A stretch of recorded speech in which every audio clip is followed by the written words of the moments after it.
પાટણમાં ખાડામાં ખાટલા બેઠક યોજી કોંગ્રેસનો અનોખો વિરોધ, ભ્રષ્ટાચાર અને બિસ્માર રસ્તાઓ મુદ્દે આક્રમક રણનીતિ।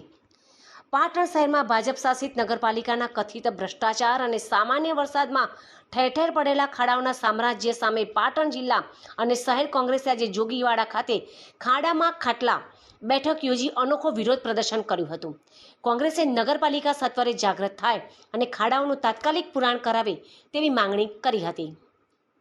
શહેરના વિવિધ વિસ્તારોમાં પડેલા ખાડાઓને કારણે શહેરીજનો ભારે હાલાકી ભોગવી રહ્યા છે।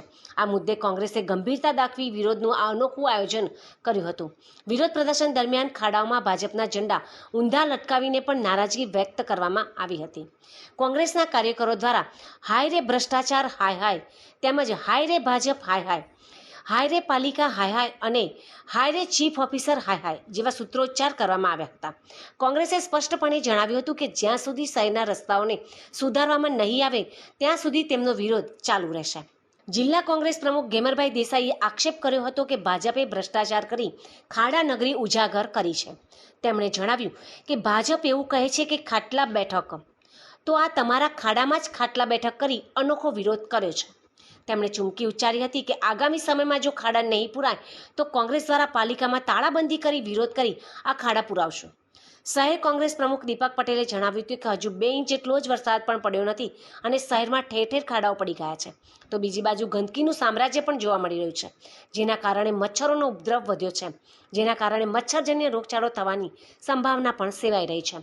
તેમણે ઉમેર્યું કે અમે તંત્રને જગાડવા માટે ખાડામાં ખાટલા બેઠક યોજી વિરોધ નોંધાવ્યો છે। જો યોગ્ય પગલાં ભરવામાં નહીં આવે તો અમે લોકફાળો ઉઘરાવીને આ ખાડાનું પુરાણ કરીશું।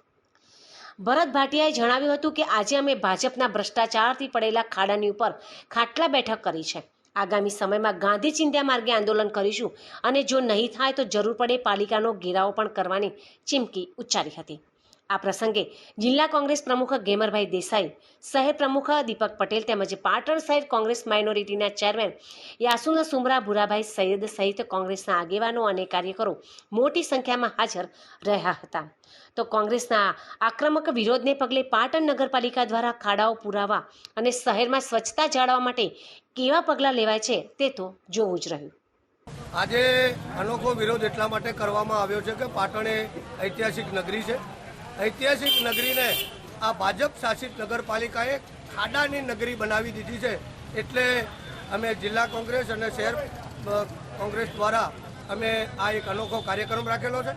આપ જોઈ શકો છો પાટણ એ ઐતિહાસિક નગરીની અંદર મેલ્લા પોળ કે સોસાયટીની અંદર 2 ઇંચથી ઓછો વરસાદ હોવા છતાં પણ તમે જુઓ તો ખાડા રાજ બની ગયું છે। એક ચોક્કસ આપને માધ્યમથી હું કહી શકું કે આમાં ક્યાંક નગરપાલિકાના જે શાસકો છે ભાજપ શાસિત છે એ ભાજપના શાસકો કોન્ટ્રાક્ટરો સાથે મિલીભગતના કારણે આ ખાડા રાજ બની ગયું છે પાટણની અંદર। 2 ઇંચથી ઓછો વરસાદ પડ્યો છે, તેમ છતાં પાટણના અલગ અલગ વિસ્તારની અંદર આજે મસ્ત મોટા ખાડાઓ અને ખાડાનું રાજ્ય થઈ ગયું છે।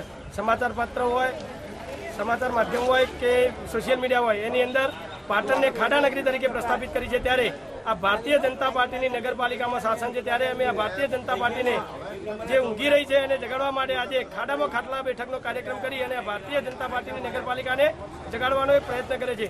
જ્યારે ભારતીય જનતા પાર્ટીના કોઈ આગેવાન આવવાના હોય, કોઈ મંત્રી કે સંત્રી આવવાના હોય, ત્યારે ભારતીય જનતા પાર્ટીના શાસકો તે જગ્યા ઉપર રોડની ઠીકરા મરાવી દે છે, બંબ આવતા હોય વચ્ચે તો બંબને હટાવી દે છે, દવાનો છંટકાવ કરી દે છે, તેમજ ગંદકી પડી હોય તો ગંદકી પણ ઉઠાવી લે છે। ત્યારે આ પાટણની જનતા અહીંયા ટેક્સ ભરે છે નગરપાલિકામાં, ત્યારે પાટણની જનતાને સગવડો મળવી જોઈએ। એની જગ્યાએ પાટણની જનતા અત્યારે ખાડામાં પડી રહી છે અને એમના મંત્રીઓની કમર સીધી થઈ રહી છે। ત્યારે આ ખાડામાં ખાટલા બેઠક કરી અને ઊંઘતી નગરપાલિકાને જગાડી અને અમે આ પાટણની જનતાને આરોગ્યમય સારું રહે અને એમની કમર તૂટકી અટકે, તેમજ તેમના વાહનો ખાડામાં પટકાઈને તૂટી રહ્યા છે તેને બચાવવા માટે આજે આશ્ચર્યજનક કાર્યક્રમ આપી અને નગરપાલિકાને જગાડવાનો પ્રયત્ન કરેલ છે।